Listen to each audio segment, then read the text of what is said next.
30 years ago, the Tutsi of Rwanda found themselves alone in the dark of night. In the new Rwanda, a forward-looking nation, memories collide. Yesterday's survivors and executioners cross paths without ever meeting.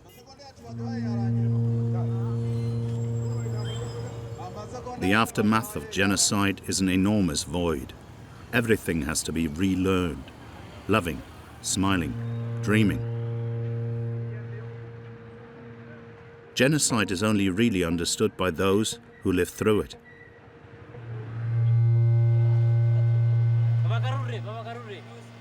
Ils ont tué des enfants, des vieillards. Et ça, je ne peux pas les pardonner.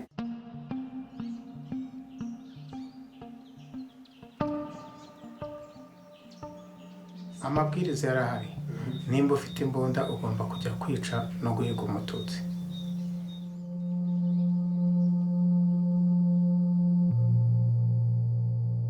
We were aware of the danger, except for the genocide.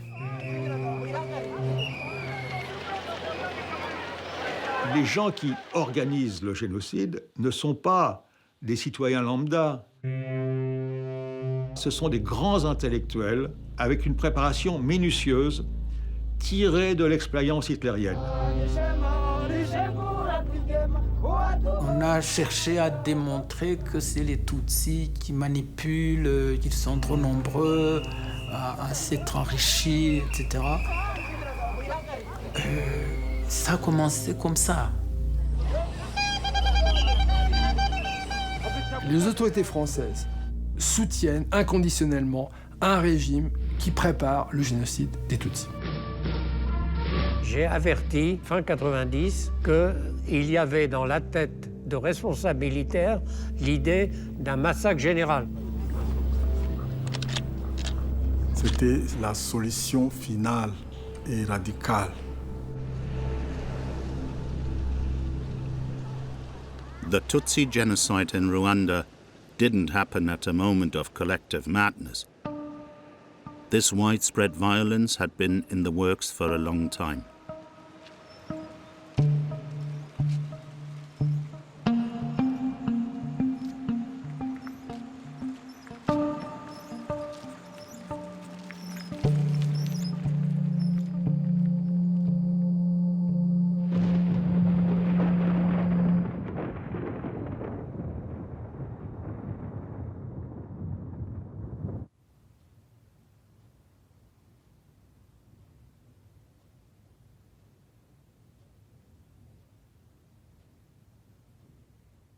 muze twishime nshuti inkotanyi zashize muze twishime nshuti yewe imana ntirenganya.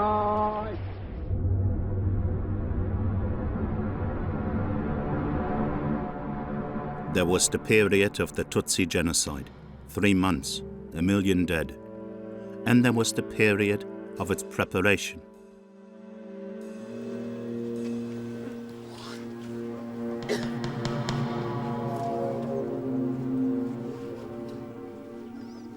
How did Rwandans come to exterminate other Rwandans?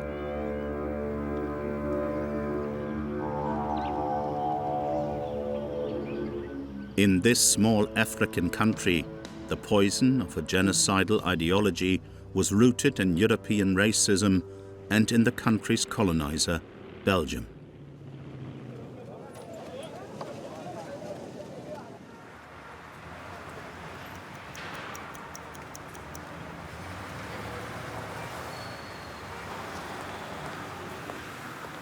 Jusqu'en 1959, nous sommes dans une situation coloniale. Le Rwanda est sous tutelle belge. Au Rwanda, on rencontre les Batutsi, la race dominante. Ce peuple de pasteurs s'adonne exclusivement à l'élevage et professe pour tout autre travail un mépris absolu. Les hommes se distinguent par leur haute stature, la finesse des attaches et leur fière démarche. Les Bahutus, qui représentent 90% de la population, sont des paysans bantous, à l'âme lourde et passive, ignorant tout souci du lendemain. Les Batutsi venus du Nord leur apparurent comme des demi-dieux qui leur apportaient une économie supérieure, puisqu'elle n'exigeait apparemment aucun effort, celle de l'élevage du gros bétail. Les Tutsis sont au pouvoir. Et il a été créé comme une sorte d'aristocratie Tutsi. Ça veut dire que l'administration rwandaise, le système politique rwandais a été épuré des éléments Hutus.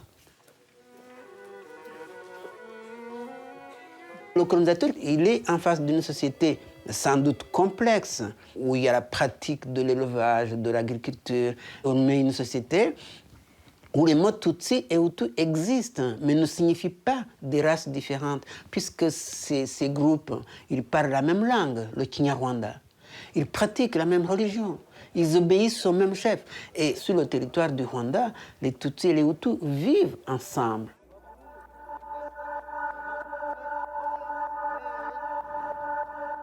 La racialisation se fait par le colonisateur.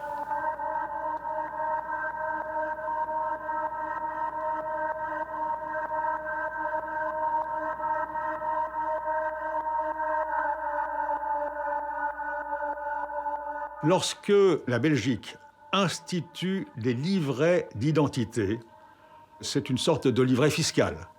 Ça va permettre de taxer les familles en fonction de la taille de la famille, mais ça va également servir à identifier l'individu en fonction de sa race.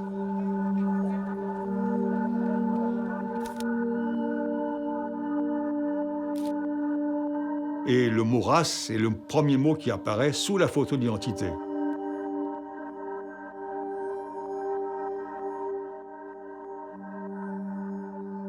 In Rwanda, the Tutsi elites, pampered by the Belgians and the Catholic Church, were going to call for the country's independence. For fear of losing their hold on the country, the colonizers and the Catholic hierarchy decided to reverse their alliance. They entrusted the power to the Hutu majority, which represented 85% of the population. 1959 saw the start of the Hutu social revolution, directed against the Tutsi. The leader of this movement was Grégoire Kayibanda.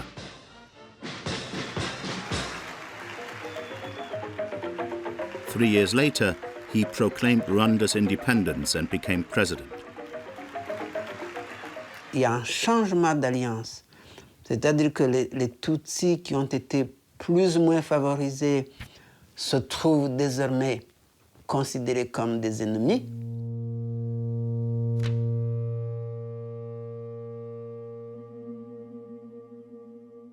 On instaure la République.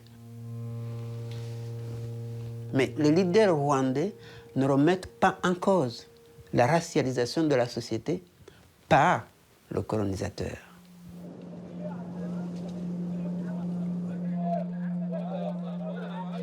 Le Tutsi apparaît comme une race, le Hutu est une race.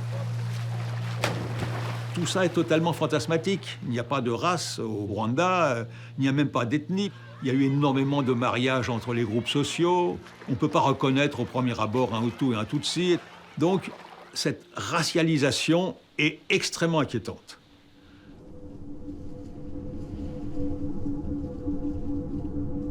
Ce qui est mis en place est un régime raciste.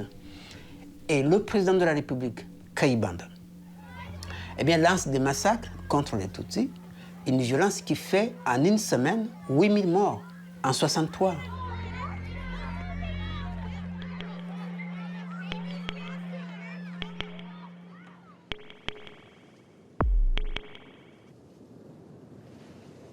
When I was 4, I remember the last moment we left what was our home. In fact, our mother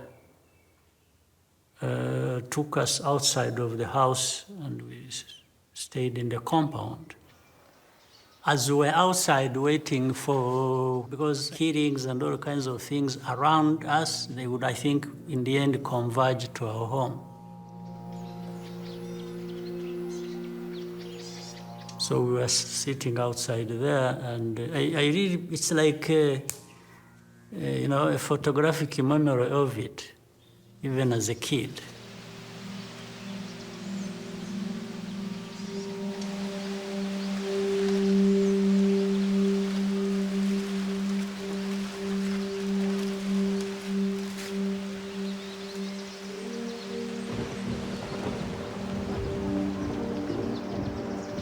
Close cousin of my mother sent, just by coincidence, sent a vehicle to our home to check on us.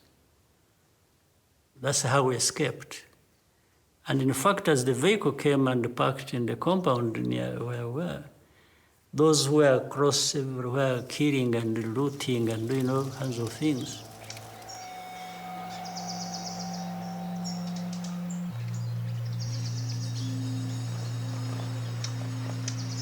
It was clear, those who were staying in the country as second-rate citizens. They couldn't do anything to remedy the situation. So they accepted what happened to them.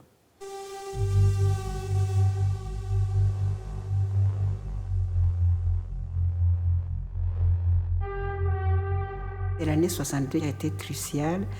On a tué ma tante maternelle avec mes deux cousins.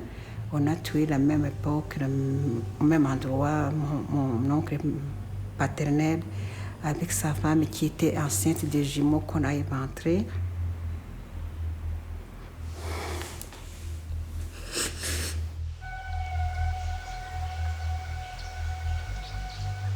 On a tué les enfants, on a tué les femmes, on a tué les fœtus. C'était un carnage. On n'était plus des êtres humains, on était des Inyénzi, on était des serpents. Enfin, Inyénzi, normalement, c'est Kankrera en français. Et on a donné son nom là aux Tutsis. Donc, c'est la déshumanisation.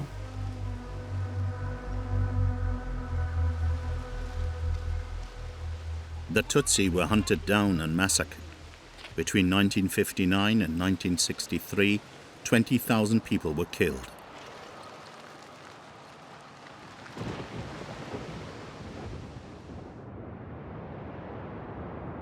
Hundreds of thousands more fled to neighboring countries, notably Uganda.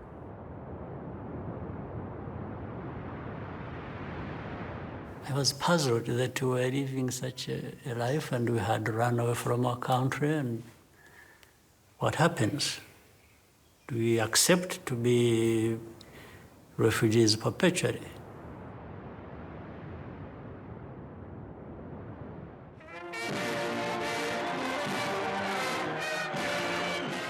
In 1973, General Juvenal Habyarimana took power in Rwanda. Despite his promises to appease the country, President Gregoire Kajibanda's former defense minister continued to enforce his discriminatory policies against the Tutsi. Il a dit, Saint-Exupéry, force-les de bâtir ensemble une tour et tu les changeras en frères. C'est vraiment cela. Travailler ensemble pour qu'on soit plus solidaires, pour qu'on soit plus frères. The man was clever, a strategist, and wanted to reinforce his positive image abroad. This Francophile and great admirer of Charles de Gaulle seemed to be an approachable interlocutor.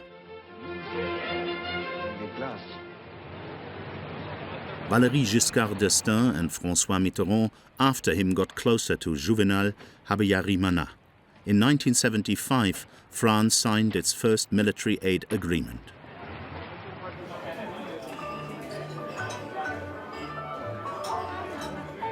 For French diplomats, the issue of Tutsi refugees abroad was never on the agenda.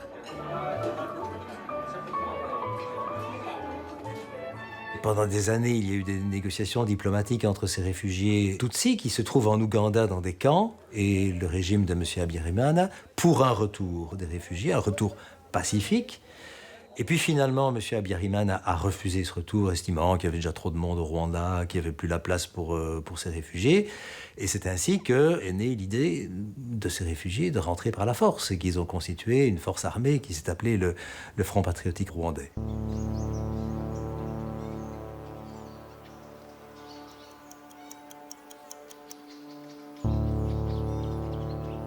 That's really how RPF was born, by people saying, no, we can't live like this forever.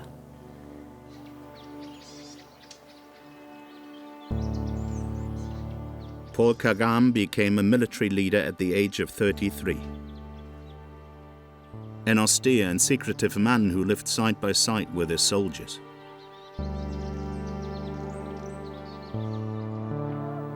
The RPF, the Rwandan Patriotic Front, presented itself as a democratic political movement. It rejected ethnicism, and its political project aimed at the return of Tutsi refugees to their country.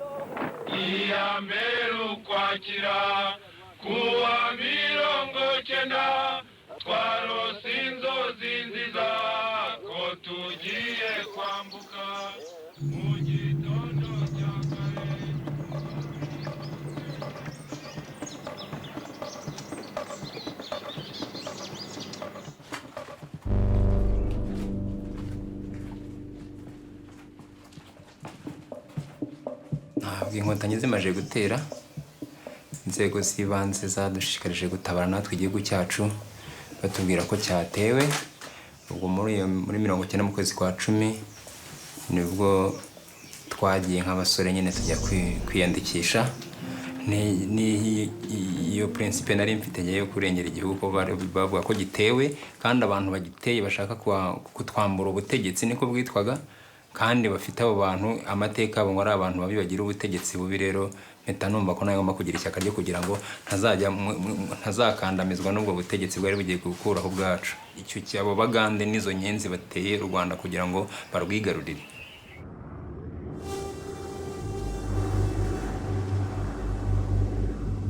L'Élysée reçoit un appel désespéré du président Habyarimana qui, et on le sait, exagère très fortement la situation militaire du Rwanda pour demander une aide militaire massive.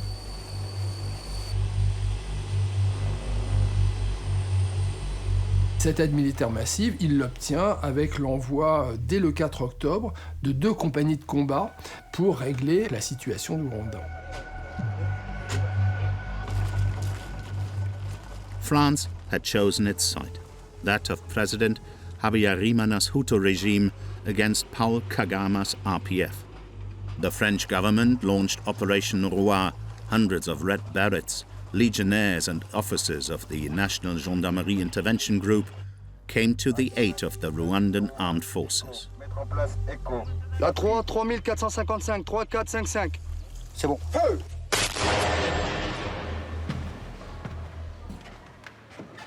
Why such an energetic reaction for a small, poor, overpopulated country with no resources? Je suis le général Jean Varret, général de corps d'armée, et j'ai débuté ma carrière en 1959 en guerre d'Algérie. Le président Mitterrand faisait une tournée en Afrique. Donc, moi, j'étais chargé de vérifier que la sécurité du président était bonne. Et Mitterrand m'a reçu en tête-à-tête et il m'a dit « Je veux lutter contre la prééminence des Américains en Afrique, des Anglo-Saxons en Afrique. Et pour ça, j'ai besoin de voix à l'ONU. Et tous les pays du champ, c'est-à-dire les pays ex-coloniaux et élargis, sont là pour voter pour moi. Et la force de la France dans l'ONU, face aux Américains, nous l'avons grâce à l'Afrique.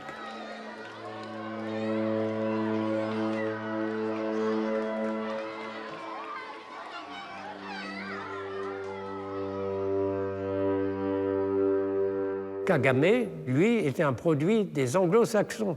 C'est vrai que Kagame avait été formé aux États-Unis et qu'il était équipé par les Anglo-Saxons. Donc, si Kagame prenait le pouvoir avec les Tutsis contre les Hutus, ce pays basculait dans l'orbite anglo-saxon.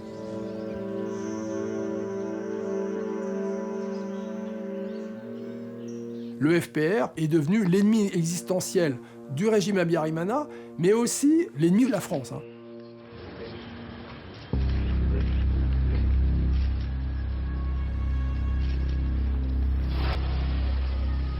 The French government and the Armed Forces General Staff pursued President François Mitterrand's African policy, that of defending the French-speaking world. Officially, France was helping an ally, a regime that had fallen victim to external aggression. In Rwanda, the president and friend of the French government continued his scapegoating.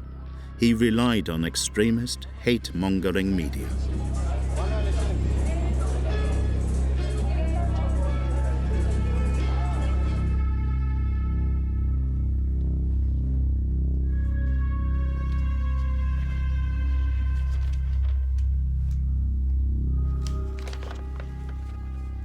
Le magazine Kangoura est apparu au printemps 1990. Il publie un appel à la conscience des Hutus, qui est un appel extrêmement raciste, qui demande aux Hutus d'être ensemble contre les Tutsis. Et encore pire, c'est les 10 commandements du Hutu, donc une sorte de texte prophétique biblique, où on lit par exemple « Tout Hutu doit savoir que la femme Tutsi travaille à la solde de son ethnie ». Et on a d'autres textes du même genre, par exemple, les forces armées rwandaises doivent être exclusivement Hutus, aucun militaire ne doit épouser une Tutsi.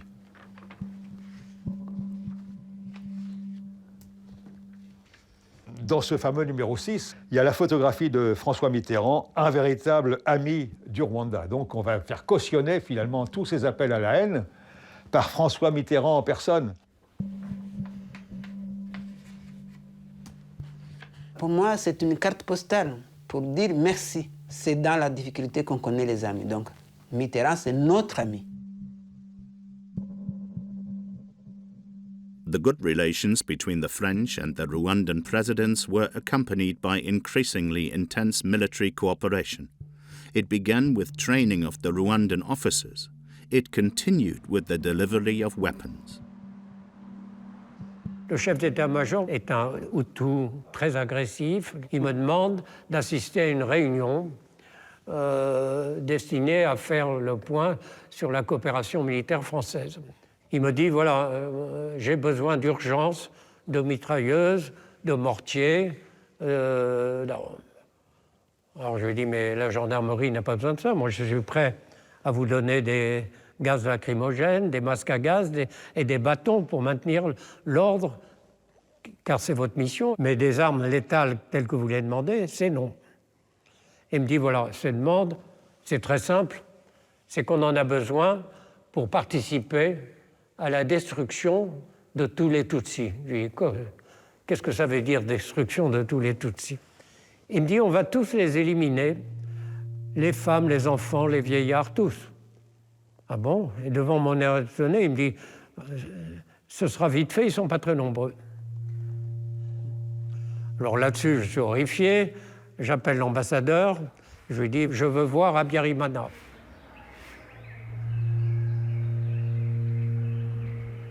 Je vais chez lui, dans sa résidence, Habyarimana me reçoit un peu étonné, et fou furieux, je lui dis, voilà ce que je viens d'apprendre.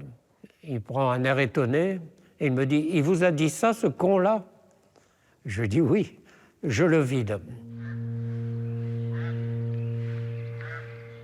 Je n'ai jamais su s'il était furieux parce qu'il avait avoué un secret ou s'il était furieux parce qu'il apprenait que c'était l'intention de la gendarmerie. J'en sais rien. Bon.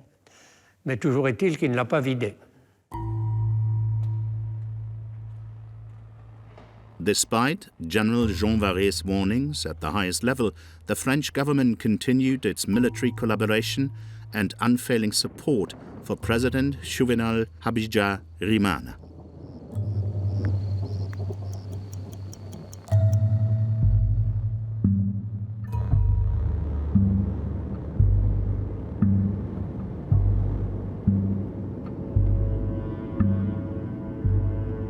On me demande d'aller constater des violations de droits humains qui ont été commises contre un groupe particulier de Tutsis que l'on appelle les Bagogwe, qui vivent sur les pentes des volcans dans le nord du pays.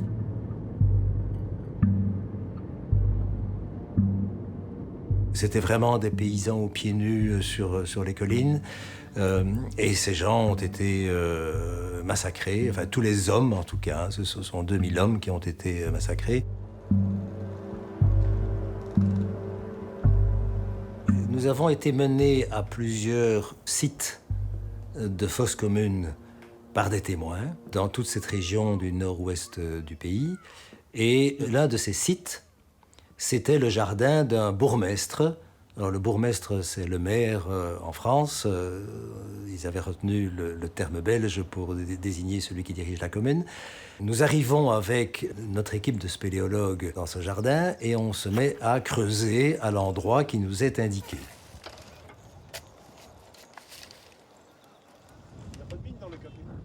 Et c'était compliqué, effectivement, parce que cette fosse se trouvait à une profondeur très importante et avait été vraiment dissimulée.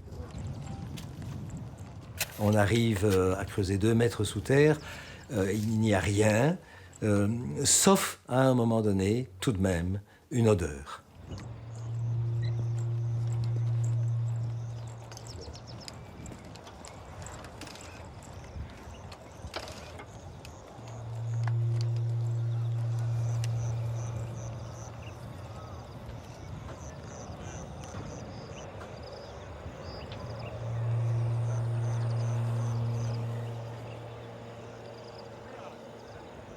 Le bourgmestre est resté impassible comme de nombreux criminels restent impassibles lorsque l'on démasque les pires de leurs crimes.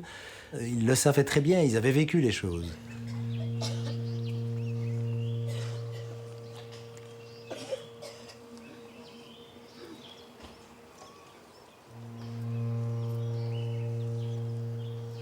Invité de notre journal, Jean Carbonard, vous venez de faire partie d'une mission de la Fédération internationale des droits de l'homme qui a passé environ 15 jours au Rwanda. Vous venez juste de rentrer.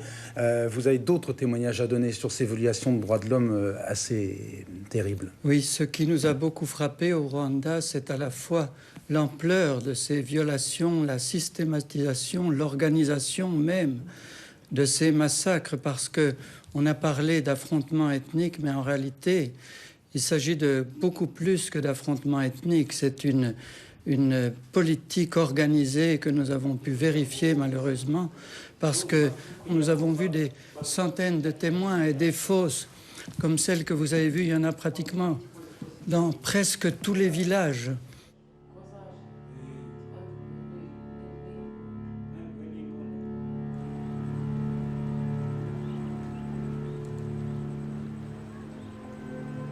En mars 1993, lorsqu'on publie notre rapport, on va qualifier ces crimes de génocide. Pourquoi ? Parce qu'il y avait eu une véritable volonté d'extermination de cette communauté à cet endroit-là en 1991.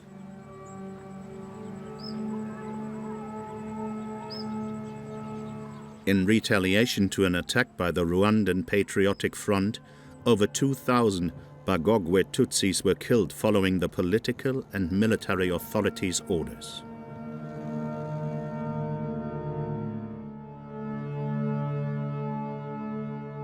J'ai averti, fin 90, qu'il y avait dans la tête de responsables militaires l'idée d'un massacre général. Mais dans toutes les réunions qu'on suivit, réunions de crise, etc., chaque fois j'ai redit la même chose.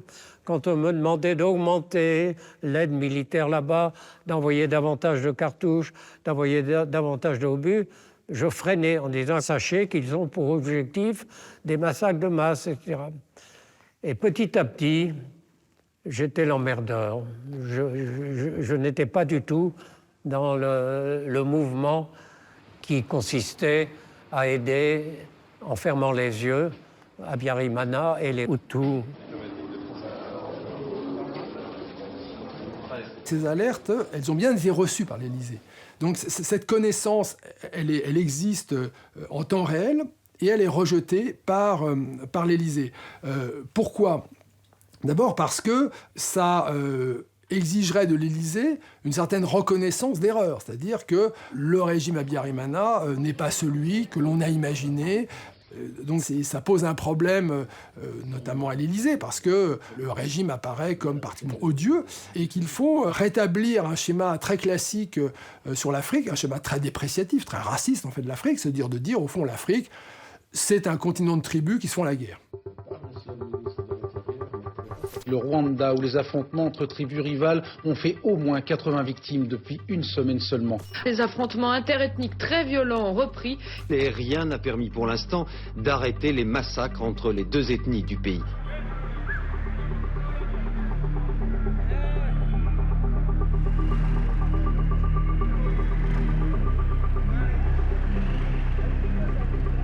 Nous sommes dans une forme de racisme latent vis-à-vis de l'Afrique et de l'Afrique noire. Que 1000 Tutsis disparaissent par-ci, par-là, c'est pas très grave, c'est un peu inévitable. Et donc, quand on tire la sonnette d'alarme, il se passe rien.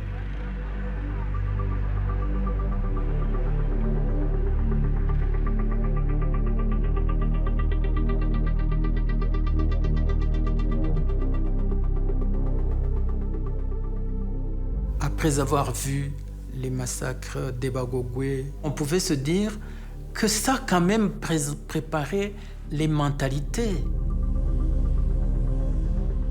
Les politiciens qui incitaient à ce genre de massacre, pourquoi n'auraient-ils pas recommencé?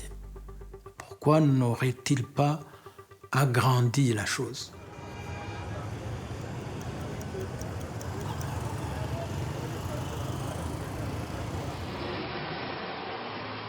After a year and a half of conflict and despite the French support, the Rwandan army was still unable to defeat the RPF. So President Habyarimana defined his war aims. Monsieur Habyarimana avait voulu que l'on, littéralement, que l'on conceptualise l'ennemi. Et il avait chargé l'armée de le faire. C'est un document de la République rwandaise, ministère de la Défense nationale, armée rwandaise. Il est classé secret. Et il définit l'ennemi. Alors, l'ennemi principal est le Tutsi, de l'intérieur ou de l'extérieur, extrémiste et nostalgique du pouvoir, qui n'a jamais reconnu et ne reconnaît pas encore les réalités de la révolution sociale de 1959. Ce document est un document qui s'avérera absolument fondamental dans la structuration de l'idéologie du génocide. Il y avait eu auparavant les fameux 10 commandements des Bahutus, qui était un premier jalon extrêmement important. La définition de l'ennemi en constituera le deuxième jalon. The definition of the Tutsi as the enemy becomes the genocidal ideology. The countdown to the worst-case scenario, which had started developing in 1959, accelerated.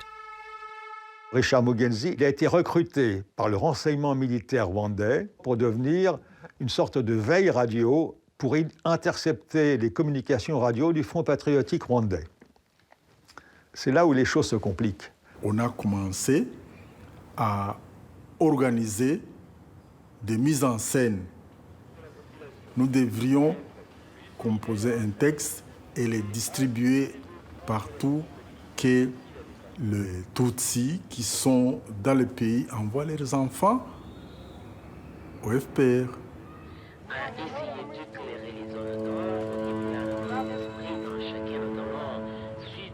Je vois l'impact de ce mensonge-là sur vous.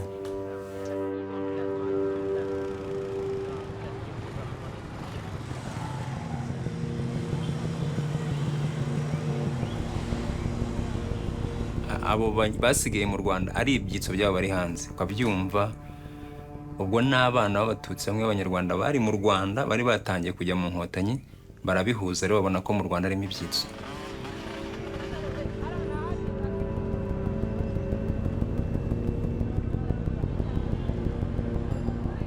Cette méthode s'appelle la propagande noire.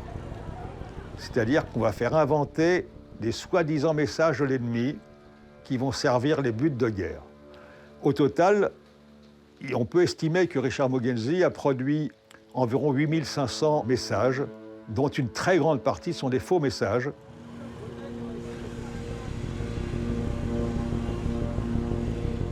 Disinformation can be used to manipulate a population's collective imagination. Thus, the Tutsi of Rwanda would all be accomplices of the Rwandan Patriotic Front. The Rwandan armed forces under President Habyarimana used this method to warm people's spirits. This message helped to enlist the Hutu civilian population.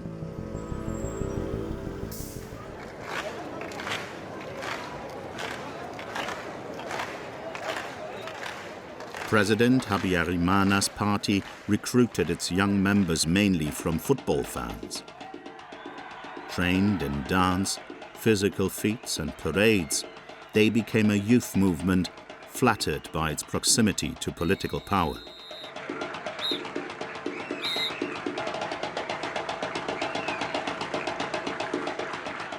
umwe mu nterahamwe byasobanuraga yuko uri nk'umusirikare w'iryo shyaka, kuba uri fiere ko icyo kintu na leta igutekerezaho cyangwa kubona uri mu bandi. This youth movement became a militia, the Interahamwe, those who attacked together. They were imbued with Hutu racial ideology.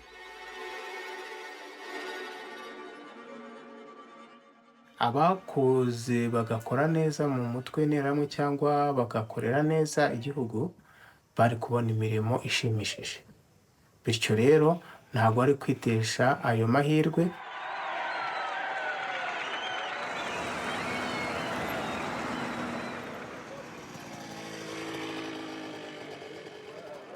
C'est une partie de la société qui était désœuvrée, qui se trouve alors propulsée.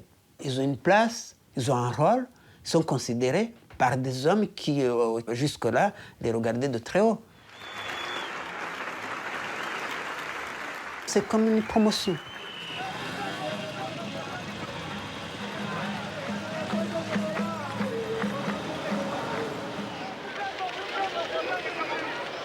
Ayo mabwiriza yose agombaga gushyigikirwa kuva mu rwego rwo hejuru guhera kuri prefecture n'abandi basirikare.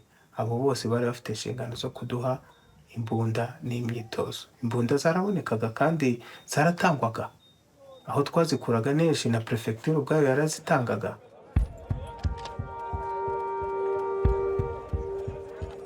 Aje kukwica, aje kukubuza imibereho, aje kwica bene wanyu, aje kukubuza ibyo wakoraga, aje kukwambura igihugu, ugiye kubimbwa, ugiye kubingaruza kwa muheto. Aho wamukunda uwo muntu se ugombaga kumwanga. Ryari ihame, ryari n'itegeko.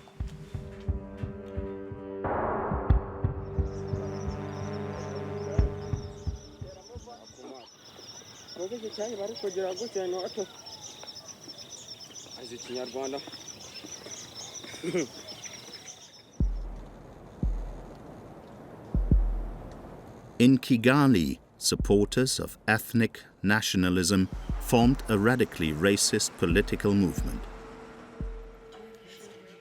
It was to become Hutu power.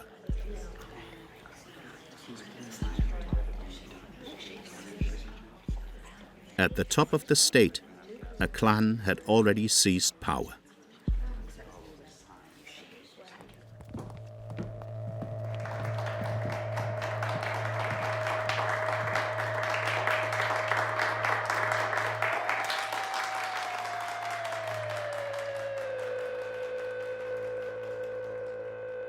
J'étais à la tête de l'organisme Office rwandais d'information qui gérait les journalistes. Et donc, je voyais les reportages, je rencontrais les personnalités, je voyais nommer des gens au gouvernement.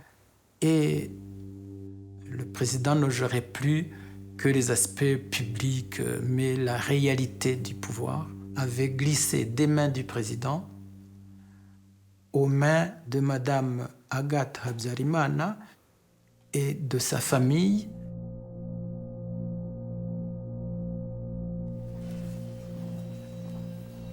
C'était cette famille-là qui était au poste.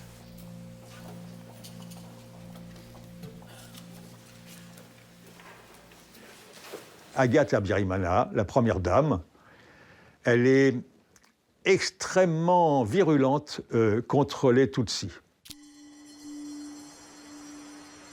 Elle tisse son réseau auprès des personnages les plus importants, donc le chef d'état-major opérationnel des gendarmes, le chef du renseignement militaire, et donc toute une série de gens qui jouent un rôle important, y compris les intellectuels.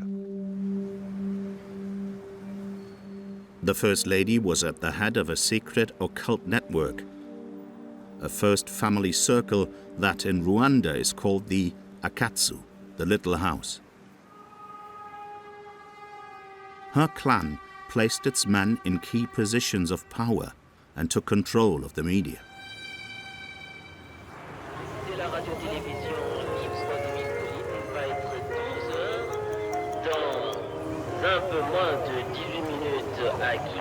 RTLM, Radio Television Libre de Mille Collines, was Rwanda's first private radio station.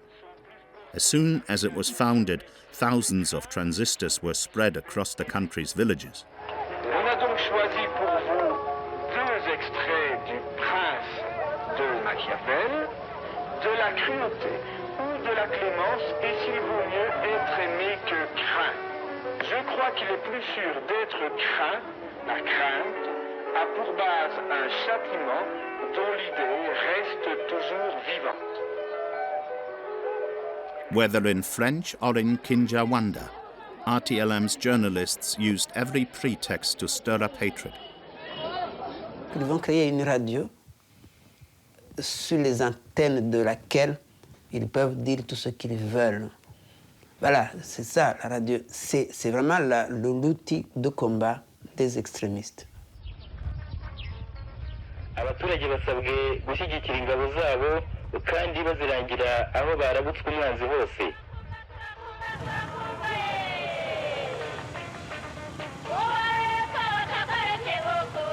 Les gens se branchent sur la RTM pour l'écouter parce que c'est joyeux, parce que d'ailleurs ça s'appelait Radio Sympa, parce qu'ils ont su sélectionner la musique entraînante du Congo, etc. Ça fait que c'est une radio qu'on écoute.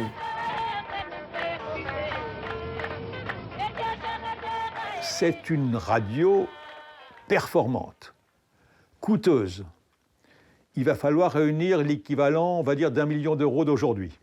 Et donc, on va trouver le plus puissant des riches hommes d'affaires du Rwanda, Félicien Kabuga, et Ferdinand Nahimana, le théoricien du génocide, qui vise à créer un média de masse, accessible à tous les Rwandais, et qui aura un discours transgressif. Businessman Félicien Kabuga and academic Ferdinand Nahimana were both members of Akatsu. They were the masterminds behind this new popular propaganda tool.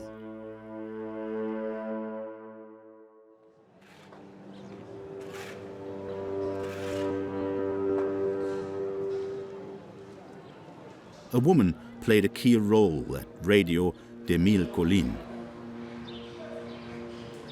Valérie Bemeriki was the star journalist on the airwaves. She was the voice of hatred.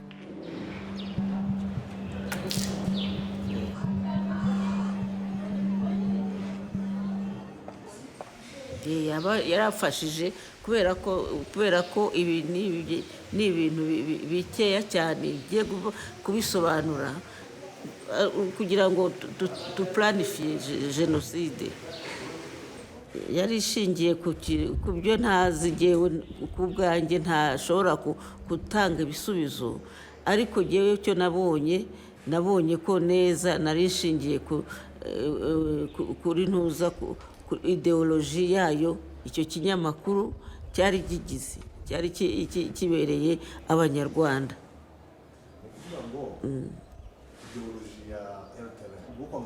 Kwanga abatutsi wewe.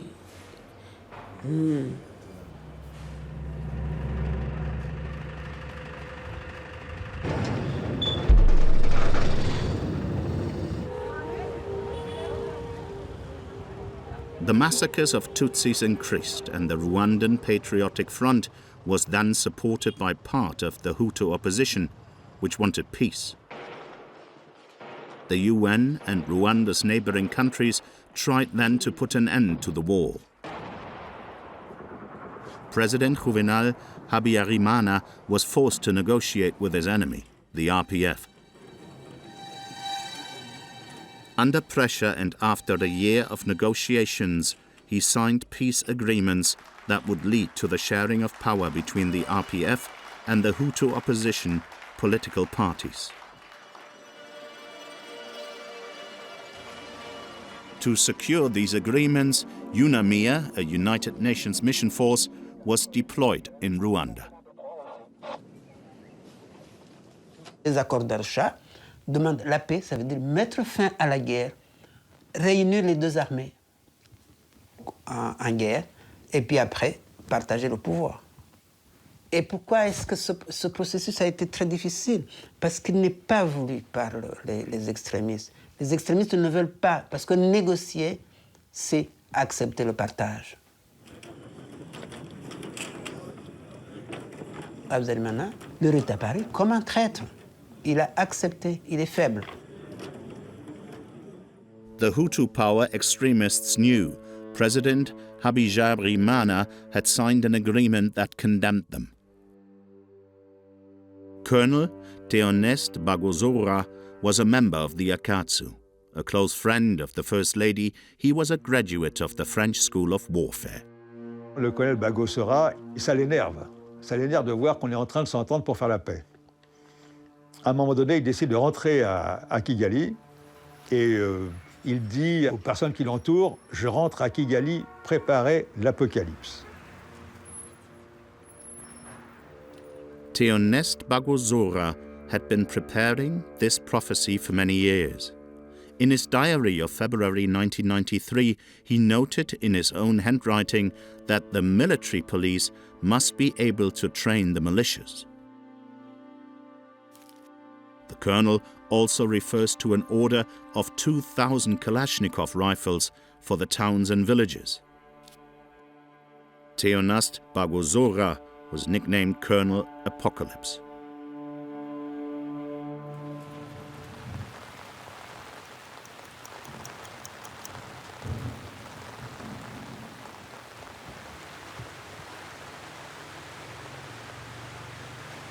nari umusirikare wari mu mutwe warindaga umukuru w'igihugu Habyarimana.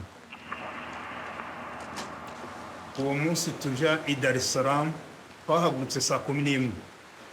Tugezeyo rero je narinze indege n'abayi ku ndege bigeze nko mu masaha 7 La Montagne, umupilote witwaga La Montagne w'umufaransa aratubwira ngo nitubwire Perezida ngo be kugwa i Kigali ngo bagwe i Goma ngo cyane ko ngo bamaze kwakira amakuru ko indege bashobora kuyihana. Abo nabonaga mu bwoba n'abapilote batatu. Habyarimana yanatinze kwinjira mu ndege. Hamanza kuba ikintu gisa n'ingingimira dute. Ageze abayuriye mu ndege ati tugende.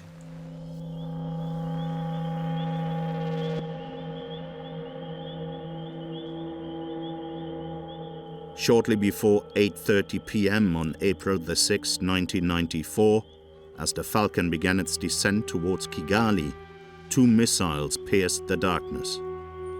President Habyarimana's plane and its French crew crashed into the gardens of his own residence.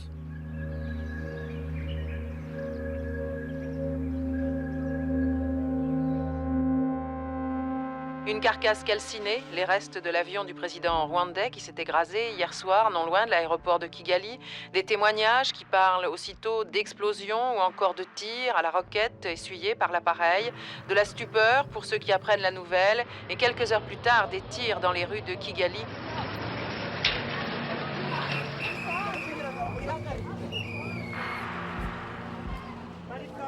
On nous a dit vers 22h, on nous a dit que l'avion du président a été abattu Le lendemain matin, le chef des opérations, il m'a dit c'est le FPR qui a abattu l'avion.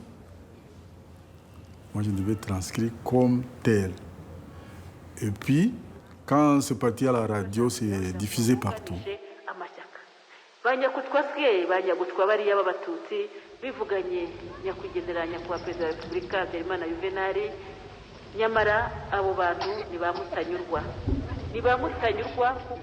Avec ces bobards, il y a des gens qui vont commencer à fuir, d'autres vont prendre des machettes.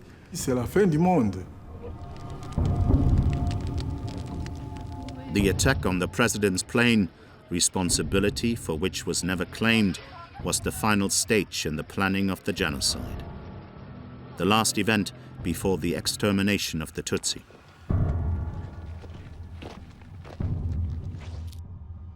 A memo from the French intelligence service named the Rwandan Armed Forces, and in particular Colonel Bagosora, as the masterminds behind the attack.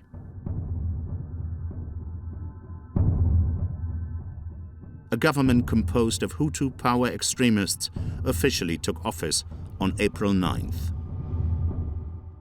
Ces gens-là qui ont abattu l'avion, ils avaient réussi leur jeu parce qu'ils voulaient que le génocide commence.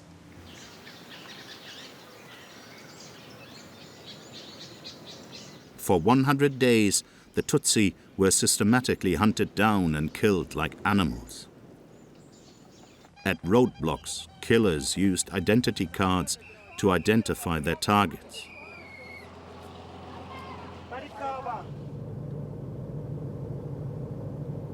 "10,000 deaths a day in silence and indifference."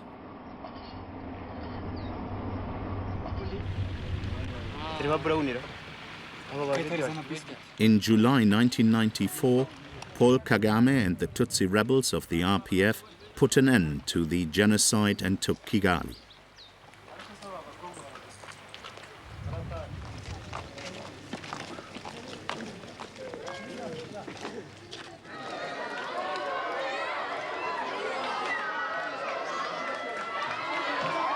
The international community abandoned the Tutsi to their executioners in a terrifying closed-door situation. 3 months after the genocide began, 1 million dead later, France launched a so-called humanitarian operation. L'opération turquoise est voulue par Alain Juppé, par Édouard Balladur, dans une perspective humanitaire. Mais en fait, l'Élysée voit l'occasion d'implanter dans cette opération turquoise une opération d'affrontement du FPR.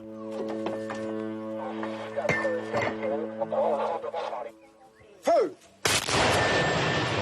Donc on loge en fait une opération militaire dans l'opération humanitaire. Du reste, cette opération va s'appeler opération militaro-humanitaire. C'est très ambigu. France pursued its policy of supporting and protecting the Hutu government, its historical ally. It allowed the losing Rwandan armed forces, the militia and the extremist government to flee.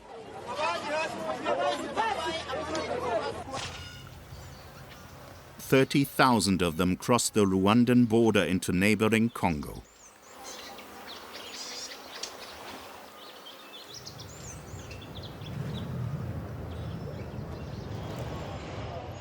In the early days of the genocide, Agatha Habyarimana and her family were exfiltrated by the French army. Like about 100 alleged genocidaires, the president's widow still resides in France. 30 years later, France acknowledged its heavy responsibility in the Tutsi genocide in Rwanda. Many of those responsible have been tried and convicted. Others are still free.